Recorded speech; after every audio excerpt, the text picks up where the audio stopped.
স্তোত্র দিয়ে আমি শুরু করছি। দেবর্বাচ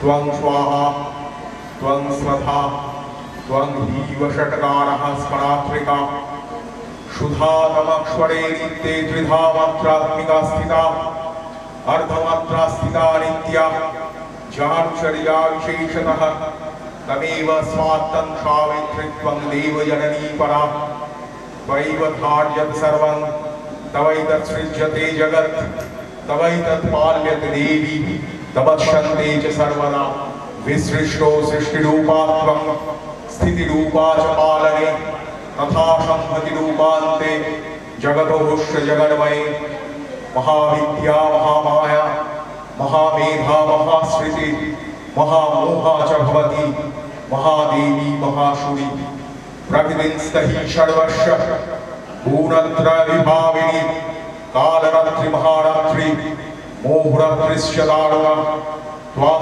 श्रीस्तमीश्वरी त्वां हृस्तं बुद्धिबोधलक्षणा लज्जा पुष्टिस्तथा तुष्टि त्वां शान्ति यक्षान्तिरेव च खर्गिनी शूलिनी घोरा गदिनी चक्रिणी तथा शंखिनी चापिनी वाणभूषुंडी परिघायुधा सौम्य सौम्यतराशेष सौमाभ्यस्तुति सुंदरी परावरणं परमा तमेव परमेश्वरी। ঠাকুর শ্রী রামকৃষ্ণ দক্ষিণেশ্বর মন্দিরে নিজের ঘরে ভক্ত সঙ্গে বসে আছেন, সন্ধ্যা হয়ে আছে, তাই জগন্মাতার নাম চিন্তা করেছেন। ঘরে রাখাল, অধর, মাস্টার আরো দু একজন ভক্ত আছেন। আজ শুক্রবার জ্যৈষ্ঠা কৃষ্ণা দ্বাদশী 20শে জুন 1884, 5 দিন পরে রথযাত্রা হয়ে গেল। কিয়ৎক্ষণ পরে ঠাকুর বাড়িতে আরতি আরম্ভ হইল। অধর আরতি দেখিতে দেখিতে ঠাকুর মনির সঙ্গে কথা বলিতেছে, আনন্দে মনির শিক্ষার জন্য ভক্তদের সঙ্গে সঙ্গ করিয়াছে। শ্রীরামকৃষ্ণ, আচ্ছা বাবুরামের কি পড়বার ইচ্ছে আছে? বাবুরামকে বললাম, তুই লোক শিক্ষার জন্য পড়। সীতার উদ্ধারের পর বিভীষণ রাজা রাজ্য করতে রাজি হল। রাম বললেন, তুই মূর্খদের শিক্ষার জন্য রাজ্য কর, না হলে তারা বলবে বিভীষণ রামের সেবা করেছে, তার কি লাভ হলো? রাজ্য লাভ দেখলে খুশি হয়। তোমায় বলি, সেদিন দেখলাম বাবুরাম ভগনাথ আর হরিষেদের প্রকৃতি প্রভাব। বাবুরামকে দেখলাম দেবী মূর্তি, গলায় হার, সখী সঙ্গে। ও স্বপ্নে কি পেয়েছে? ওর দেহ শুদ্ধ, একটু কিছু করলেই ওর হয়ে যায়। কি জানো, দেহ রক্ষায় অসুবিধে হচ্ছে? ও এসে থাকলে ভালো হয়। এদের স্বভাব সব একরকম হয়ে যাচ্ছে। নেটো লাটু চড়েই রয়েছে, সর্বদাই ভাব জগতে রয়েছে, ক্রমে লীন হওয়ার জন্য। রাখালের এমনি স্বভাব হয়ে দাঁড়াচ্ছে যে তাকে আমার জল দিতে হয়, আমার সেবা করতে পারে না। বাবুরাম আর নিরঞ্জন এদের ছাড়া ওই ছোকরা যদি আর কেউ আসে বোধহয় এই উপদেশ নেবে, চলে যায়। তবে টানাটানি করে আসতে বলি না, দাঁড়িয়ে হাঙ্গামা হতে পারে না। সহাস্যে আমি যখন বলি চলে যায় না, তখন বেশ চলে। আপনি করে দিন না। রাখালকে দেখে কাঁদে, বলে ওর বেশ হয়েছে। রাখাল এখন ঘরের ছেলের মতো আছে, জানি আরো আসক্ত হবে না বলে ওসব আলুনি লাগে। ওরা পরিবারে এখানে এসেছিল 14 বছর বয়স, এখন ওই কোন্নগরে গেল।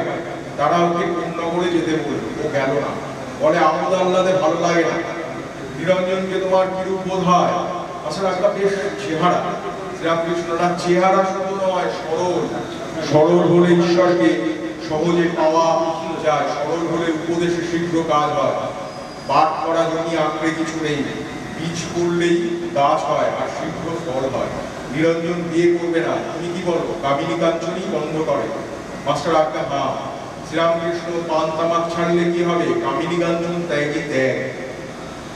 ভাবে দেখলাম, যদিও চাকরি করছে, ওকে কোনো দোষ স্পর্শ করে নাই। মার জন্য কর্ম করে, এতে দোষ নাই। তোমার কর্ম যা করো, এতে দোষ নাই, এ ভালো কাজ। কেরানি চলে গেল, বন্ধ হলো, বেরিয়ে পড়লো, আবার মুক্ত হলো। মুক্ত হওয়ার পর সে কি ধেই ধেই করে নাচবে? সে আবার কেরানিগিরি করে। তোমার উপায় ইচ্ছা নাই, ওদের খাওয়ানো পড়ানো। তা মণি, কেউ নেয় তো ছাড়া যায়। শ্রীরামকৃষ্ণ তা বই কি, এখন এও করো ও করো, মণি সব ত্যাগ করতে পারো ভাগ্যে। শ্রীরামকৃষ্ণ তা বই কি, তবে যেমন সংস্কার, তোমার একটি কর্ম বাকি আছে, যেটুকু হয়ে গেলেই শান্তি, তখন তোমায় ছেড়ে দেবে। হাসপাতালে নাম দেখালে সহজে ছাড়ে না, সম্পূর্ণ সারলে তবেই ছাড়ে। ভক্ত এখানে যারা আসে দুই থাক, এক থাক বলছে আমায় উদ্ধার কর হে ঈশ্বর, আর এক থাক তারা অন্তরঙ্গ, তারা ও কথা বলে না। তাদের দুটি জিনিস জানলেই হলো, প্রথম আমি, শ্রীরামকৃষ্ণ কে, তারপর তারা কে, আমার সঙ্গে সম্বন্ধই বা কি। তুমি তাই শেষ থাকে, তারা বলে এত সব করে। ভবনাথ বাবুরা এদের প্রকৃতি ভাব। হরিশ মেয়ের কাপড় পরে শেষ। বাবুরাম বলছে ওই ভাবটা ভালো লাগে, তবেই মিলবে ভবনাথের ওই ভাব। নরেন্দ্র, রাখাল, নিরঞ্জন এদের বেটা ছেলের ভাব। আচ্ছা, হাত ভাঙার মানেটা কি? আগে একবার ভাবাবস্থায় দাঁত ভেঙে গিয়েছিল, এবার ভাবাবস্থায় হাত ভাঙা।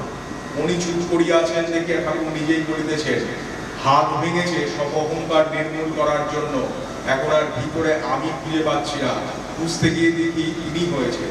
অহংকার একেবারে না গেলে তাকে পাবার জন্যে চাদকের দেখো মাটিতে বসা, কিন্তু কত উপরে ওঠে। আচ্ছা, কাপ্তের বলে মাছ খাও বলে তোমার সিদ্ধাই হয় নাই? একবার গা কাঁপে, পাছে ওই সব শক্তি এসে পড়ে। যখন যদি সিদ্ধাই হয়, এখানে ডাক্তারখানা হাসপাতাল হয়ে পড়বে, লোক এসে পড়বে, আমার ওষুধ ভালো ভালো করে খাও, সিদ্ধাই কি ভালো? তাছাড়া আগে না, আপনি তো বলছেন অষ্টসিদ্ধির মধ্যে একটি থাকলে ভগবানকে পাওয়া যায় না। শ্রীরামকৃষ্ণ ঠিক বলেছ, যারা হীন বুদ্ধি তারাই সিদ্ধাই চায়। যে লোক বড় মানুষের কাছে কিছু চেয়ে ফেলে, সে আর খাতির পায় না, সে লোককে এক গাড়িতে চড়াতে দেয় না, আর যদি চড়তে দেয় তো কাছে বসতে দেয় না। তাই নিষ্কাম ভক্তি, অহেতুকী ভক্তি সর্বাপেক্ষা ভালো। আচ্ছা, সাকার নিরাকার দুই সত্য, কি বলো? নিরাকার অনেকক্ষণ রাখা যায় না, তাই ভক্তের জন্য সাকার। কাপ্তেন বেশ বলে, পাখি উপরে খুব উঠে যখন শ্রান্ত হয়, তখন আবার ডালে এসে বিশ্রাম করে। নিরাকারের পর সাকার। তোমার আড্ডাটায় একবার যেতে হবে। ভাবে দেখলাম অধরের বাড়ি, সুরেন্দ্রের বাড়ি, বলরামের বাড়ি, এসব আমার আড্ডা, কিন্তু ওরা এখানে না এলে আমার ইষ্টপত্তি রায়।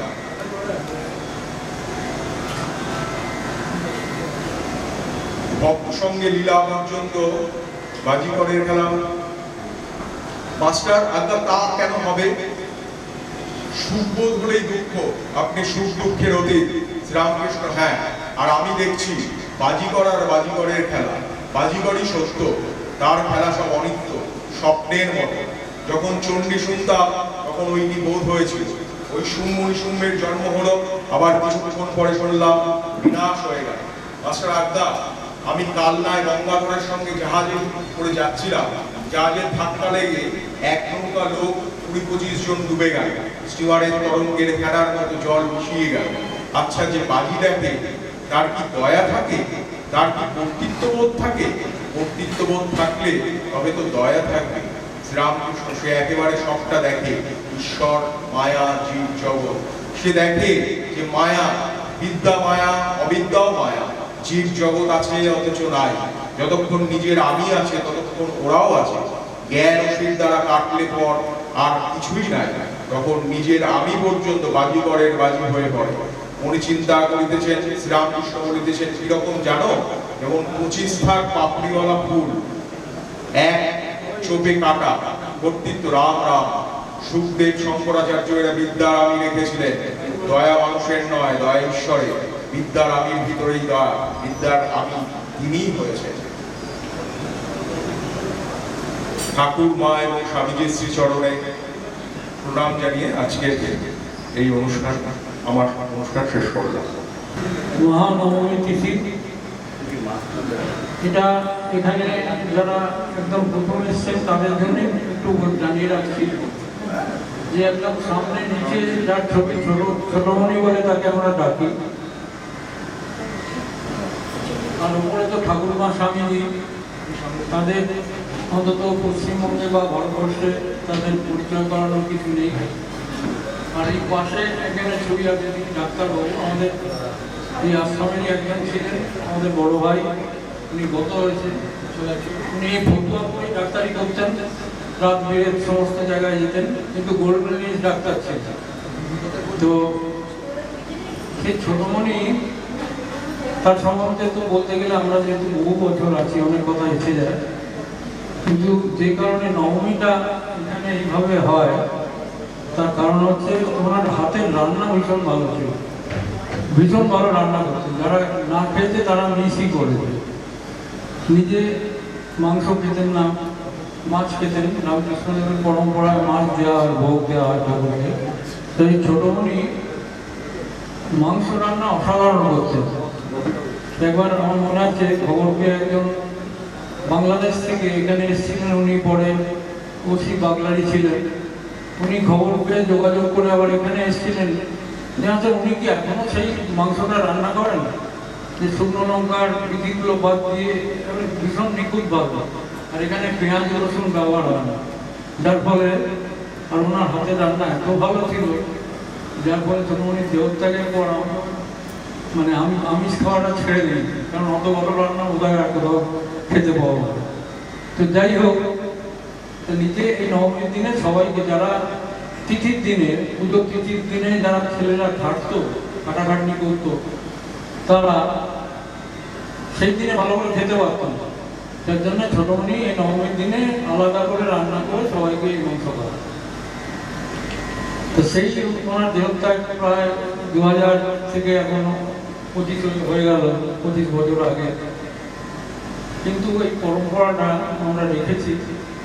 ছোটমণি, আমরা প্রার্থনা করি ছোটমণি সেই সাত যেন আমাদের মধ্যে ঢুকে পড়ে রান্নার মধ্যে, আর তার কৃপা এবং ঠাকুরমা স্বামীর কৃপা যেন আমরা পেতে পারি।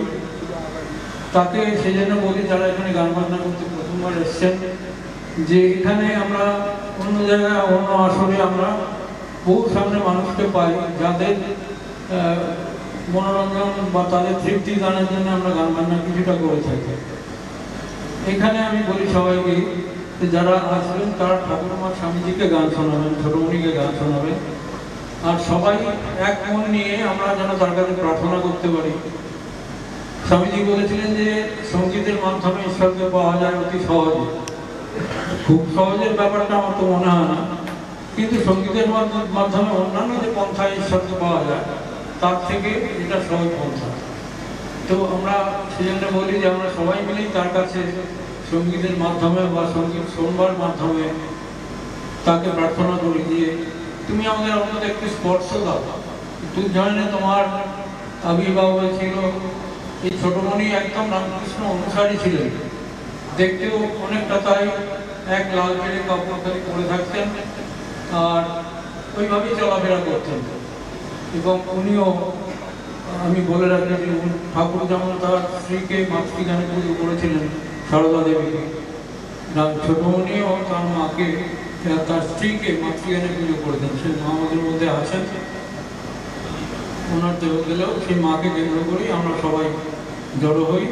আমাদের কয়েকটি অনুষ্ঠান হয় ঠাকুরমা স্বামীজির তিথিতে, ছোটো ছোটো করে, আর এটাও হয়। তো আর কথা বাড়াবো না, শুরু হোক। আমাদের সকলের প্রার্থনা থাকুক যে আজকে গান বাজনার মধ্যে দিয়ে, আমাদের সমবেত প্রার্থনার মধ্যে দিয়ে একটা যেন তার স্পর্শ আমরা পেতে পারি, যাতে সকলেরই একটা জীবনের লক্ষ্য আছে। রামকৃষ্ণদেব বলেছেন মনুষ্য জীবনের উদ্দেশ্য হচ্ছে ঈশ্বর লাভ। সেই লাভ বলতে যে যেরকম বোঝে, আমি সেটা বোঝাতে চাইছি না, আমার স্বার্থ নেই সেটা বোঝানো, কিন্তু আমরা যে যার অবিশ্ব লক্ষ্যে যেন পৌঁছতে পারি, এই প্রার্থনা নিয়ে আমরা আজকে প্রোগ্রাম শুরু করছি।